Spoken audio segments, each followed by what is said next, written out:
చంద్రబాబు నాయుడు గారి పొదుపు మంత్రం ఈ రోజైతే ప్రత్యేకంగా కేబినెట్ భేటీలో ఇదే అంశంపైన చర్చించి చాలా పొదుపు మంత్రాలకు సంబంధించి చాలా అంశాలు చర్చించారు. తర్వాత వచ్చి తానే వర్క్ ఫ్రమ్ హోమ్ కనిపెట్టానని అది ఇంప్లిమెంట్ చేస్తానని కూడా చంద్రబాబు నాయుడు గారు అంటున్నారు. సార్ రూల్స్ మాత్రమే పెడతారు సార్, పాటించరు. సినిమాలో డైలాగ్ ఉంటుంది సార్, చంద్రబాబు నాయుడు గారికి యాప్ట్ టైటిల్ సార్ అది. ఇక్కడేమో కూర్చొని మంత్రి పార్థసారథి గారేమో క్యాబినెట్ డిసిషన్స్ చెప్తా ఉన్నారు. క్యాబినెట్ డిసిషన్స్లో అన్నిటికన్నా ముఖ్యమైన అంశం ఏంటంటే దుబారా తగ్గించాలి, స్పెషల్ ఫ్లైట్లు లేవు, స్పెషల్ హెలికాప్టర్స్ లేవు అన్నారు. ఆయన చెబుతూనే ఉన్నాడు. చంద్రబాబు గారు ఏమో భారీ కాన్వాయ్ అయితే వెళ్ళిపోయి స్పెషల్ ఫ్లైట్లో స్పెషల్ ఫ్లైట్. మరి ఇక రూల్స్ పెట్టడమే కానీ ఫాలో అవ్వట్లేదు కదా. ఆ సినిమా అనేది యాప్ట్ టైటిలా కాదా వీళ్ళకి? ఎస్. ఇంకా చంద్రబాబు నాయుడు గారు మీరు చెప్పారు సార్, ఇప్పుడు ఏదైతే దుబారా పొదుపు మంత్రం అది ఇదని, పొదుపు మంత్రం ఏం లేదు సార్, కేవలం దుబారా మంత్రం. మోడీ గారు చెప్పడం ఏంటి సార్? చంద్రబాబు నాయుడు గారి అభిమానులు ఈరోజు చాలా బాధపడతా ఉన్నారు సార్, ఆందోళనకు గురవుతా ఉన్నారు. ఎస్, ప్రపంచానికి పాఠాలు నేర్పించింది ఎవరు? చంద్రబాబు నాయుడు గారు. నోట్ల రద్దు చేయమన్నది ఎవరు? చంద్రబాబు నాయుడు గారు చెప్పారు, మోడీ పాటించారు. నేషనల్ హైవేలు ఏమని చెప్పి చంద్రబాబు నాయుడు గారు చెప్పారు, వాజ్పేయి గారు పాటించారు. ఇవి కాకుండా సత్యనాథన్కి నువ్వు గూగుల్ CEO అవ్వాలి కాబట్టి నువ్వు సాఫ్ట్వేర్ చదవాలని చెప్పి చంద్రబాబు చెప్పారు, సత్యనాథన్లా పాటించారు. మైక్రోసాఫ్ట్కి ఆద్యుడు చంద్రబాబు నాయుడు గారే, కంప్యూటర్కి ఆద్యుడు చంద్రబాబు నాయుడు గారే, సెల్ ఫోన్కి ఆద్యుడు చంద్రబాబు నాయుడు గారే. అంతెందుకు సార్, మరి దారుణమైన అంశం ఏంటంటే నేనుంటే కరోనా వచ్చేదా తమ్ముళ్ళు అన్నారు. అవును. సో కానీ ఈరోజు కరోనా లేదు కానీ సంక్షోభం వచ్చింది సార్. ఎలాంటి సంక్షోభం అంటే ఎవరుంటారో ఎవరు పోతారో, రాష్ట్ర ఆర్థిక పరిస్థితి ఏమవుతుందో, ఎన్ని ఆకలి చావులు ఉంటాయో తెలియనటువంటి సంక్షోభం వచ్చింది. మరి చంద్రబాబు నాయుడు గారు సీఎంగా ఉన్నప్పుడు ఎలా వస్తుందో దానికి తెలియదా? అదే సార్, చంద్రబాబు నాయుడు గారు సమాధానం చెప్పాలి సార్. ఈ రోజు ఇతను మోడీ గారికి చెప్పాలి కదా, అయ్యా సంక్షోభం వచ్చే పరిస్థితి ఉంది, పొదుపు మంత్రం పాటించండి అని చంద్రబాబు నాయుడు గారు చెప్పాలి, మోడీ గారు పాటించాలి. అదేంటి మోడీ గారు చెప్పడం ఏంటి, చంద్రబాబు నాయుడు గారు పాటించడం ఏంటి సార్? రివర్స్ లో చంద్రబాబు నాయుడు గారు ఎందుకు చెప్పాలి? అన్ని ఇన్ని చెప్పిన చంద్రబాబు నాయుడు గారు అదొకటి ఎందుకు చెప్పలేకపోయారు సార్? ఓకే.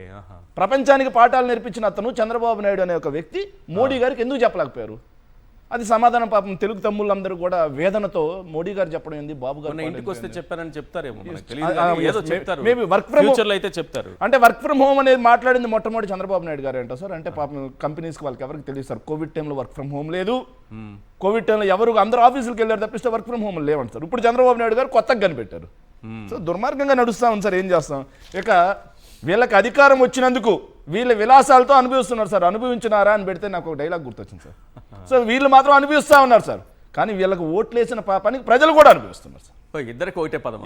ప్రజలు కూడా అద్భుతంగా అనుభవిస్తున్నారు సార్. పాపం ఏం చేస్తాం సార్. కాకపోతే ప్రజలు సామాన్యులు కదా సార్, వాళ్ళ సమస్యలు వాళ్ళకు ఉన్నాయి కాబట్టి వాళ్ళ అనుభవాన్ని వీళ్ళకి ఇప్పుడు తెలియజెప్పలేకపోతున్నారు. 2029 ఎలక్షన్స్లో వాళ్ళు ఖచ్చితంగా తెలియజెప్తారు సార్ వాళ్ళు ఎంత అనుభవిస్తున్నారు అనేది. సార్ వీళ్ళకి అధికారం వచ్చిన తర్వాత మోదీ గారు పొదుపు మంత్రం, కానీ వీళ్ళు ఎంత దుబారా మంత్రం అనడానికి ప్రత్యేక విమానం, ఖజానాపై ప్రత్యేక విమానం.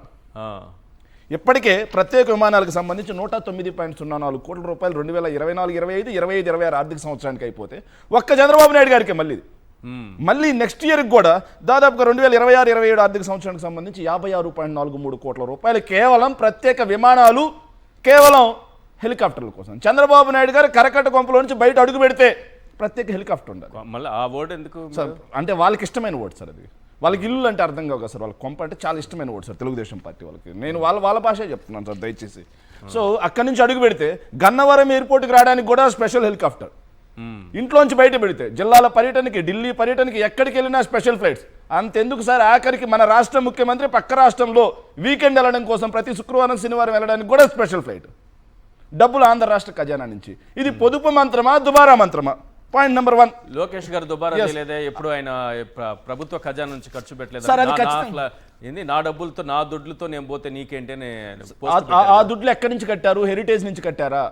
ఆ దుడ్లు ఎక్కడి నుంచి కట్టారు? తెలుగుదేశం పార్టీకి చెందినటువంటి తెలుగుదేశం ట్రస్ట్ భవన్కి చెందినటువంటి అకౌంట్ నుంచి కట్టారా? చూపించమనండి.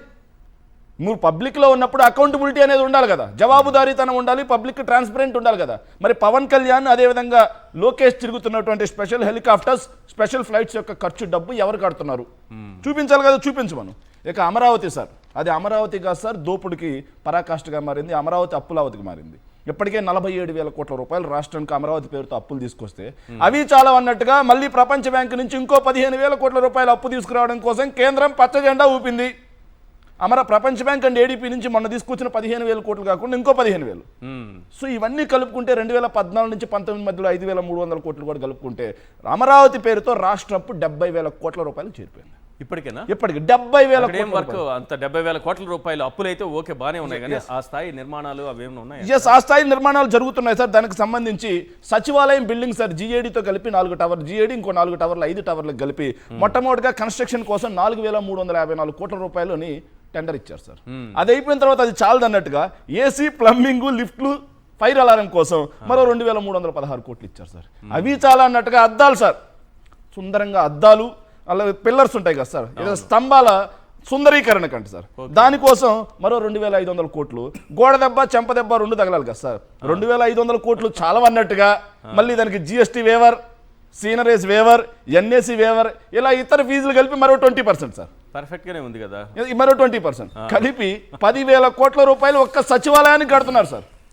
అసెంబ్లీది అయితే మరి భలే దోపిడి సార్. చట్టాలు 10,000 కోట్ల. ఎస్, సచివాలయం ఒక్కటే 10,000 కోట్లు సార్. ఇక అసెంబ్లీ అయితే చట్టాలు చేయాల్సినటువంటి అసెంబ్లీ సార్. దేవాలయం లాంటి అసెంబ్లీలో దోపిడి ఏంటంటే ఇప్పటికే 1,449 కోట్లు సార్. మన 175 మంది ఎమ్మెల్యేలు కూర్చున్న చోట 1,449 కోట్లు సార్. కానీ దేశంలో 1,200 మంది ఎంపీలు కూర్చునే దగ్గర 900 కోట్లే సార్. పార్లమెంట్ భవనాలు 10 కట్టొచ్చు అప్పుడు. ఎస్, ఇక్కడ 1,449 కోట్లతో అసెంబ్లీ భవనం కడతా ఉన్నారు సార్. అది చాలదన్నట్టుగా దానికి spire, parking ring, roof and approach canal, bridges కోసం 798 కోట్లు మళ్ళీ అదనం సార్. వెరసి 2,000 కోట్ల రూపాయలకు పైగా అసెంబ్లీ భవనం దాటిపోయింది సార్. అది దోపిడీ కాదా? ఇక quantum computing sir, Chandrababu Naidu గారు క్వాంటమ్ కంప్యూటింగ్ బిల్డింగ్ కోసం 103.96 కోట్లు ఇస్తే స్క్వేర్ ఫీట్ ఎంత పడుతుందో తెలుసా సార్? G+1 భవనం, G+1 దానికోసం స్క్వేర్ ఫీట్కి 22,989 కోట్లు, అంటే దాదాపుగా 23,000 రూపాయలు స్క్వేర్ ఫీట్ కాస్ట్ అవుతుంది సార్. ఇది దోపిడీ కదా. ఇక ఢిల్లీ ఇప్పుడు చెప్పారు సార్ మీరు. సో ఖజానాపై ప్రత్యేక విమానాలు అయిపోయిన తర్వాత ఏపీ భవన్లో సీఎం బంగ్లాకి హంగులు. ఏపీ భవన్లో సీఎం గారు ఎప్పుడో దాదాపుగా 2 నెలలకు 3 నెలలకు వెళ్తారు సార్. ఇటాలియన్ మార్బుల్ ఉండాలి, జాగ్వార్కి సంబంధించినటువంటి ఫ్లెష్ ఉండాలి, షవర్ బాగా ఉండాలి, ఇవి కాకుండా డైనింగ్ టేబుల్ దగ్గర కూర్చునే దగ్గర సుందరంగా ఉండాలి అని చెప్పేసి 6.50 కోట్లు. దానికన్నా ముందు ఇంకో 1.62 కోట్ల రూపాయలు ఖర్చు పెట్టారు. అంటే దాదాపుగా 2.5 కోట్లకు పైగా కేవలం ఏపీ భవన్లో ముఖ్యమంత్రి గారు తాత్కాలికంగా అప్పుడప్పుడు వెళ్ళి ఉండడం కోసం చేసినటువంటి 8 కోట్లు అవుతుంది దాదాపు. ఎస్, 8 కోట్లు. 8 కోట్లు అవుతుంది సార్. 8 కోట్ల రూపాయలు కేవలం ఢిల్లీలో ఏపీ భవన్లో ముఖ్యమంత్రి గారు ఉండడం కోసం చేస్తున్న ఖర్చు సార్. ఇక కరకట్ట నివాసానికి దానికి సంబంధించి జీవో కూడా సార్. జీవో MS నెంబర్ 52 12/5/2026 తారీఖున 6.5 కోట్ల రూపాయలు కేవలం ఢిల్లీ ఏపీ భవన్లో ఉన్నటువంటి ముఖ్యమంత్రి గారికి. ఇక కరకట్ట ప్యాలెస్ సార్, కరకట్ట ప్యాలెస్ చుట్టూ లైట్స్, కరకట్ట ప్యాలెస్ లోపల మరమ్మతులు, వీటన్నిటి కోసం మరో 9.5 కోట్ల రూపాయలు ఖర్చు చేస్తారు సార్. ఇవి చాలా అన్నట్ట. సీఎం విదేశీ మంత్రుల టూర్ ఎందుకు వెళ్తున్నారో తెలియదు sir. So agriculture minister Singapore వెళ్తున్నాడు సార్. ఎందుకు వెళ్తున్నాడో తెలియదు సార్. సింగపూర్లో పోర్ట్లు, సింగపూర్లో ట్రేడ్ కోసం వెళ్తామని చెబుతారు, కానీ పోర్ట్లకు సంబంధించి, ఐటీకి సంబంధించి, ట్రేడ్కి సంబంధించినటువంటి మినిస్టర్ కూడా అక్కడికి వెళ్ళట్లేదు సార్. ఇంత దుర్మార్గంగా అక్కడ నడిపిస్తూ ఉన్నారు సార్. ఇక కన్సల్టెంట్ సార్, ఇది ఎంత దుర్మార్గం అంటే కన్సల్టెంట్ల కోసం 100 కోట్ల రూపాయలు సార్. ఒక్క పాయింట్ సార్, విజన్ కోసం 175 మంది కన్సల్టెంట్స్ అంటారు. ఏం విజను? చంద్రబాబు నాయుడు గారి 2020 విజన్ అట్టర్ ఫ్లాప్ అని చెప్పేసి ప్రపంచవ్యాప్తంగా ఉన్నటువంటి జర్నలిస్టులు కానీ, మేధావులు కానీ మొహాన్ని ఉమ్మేసిపోయినటువంటి పరిస్థితి మనకి.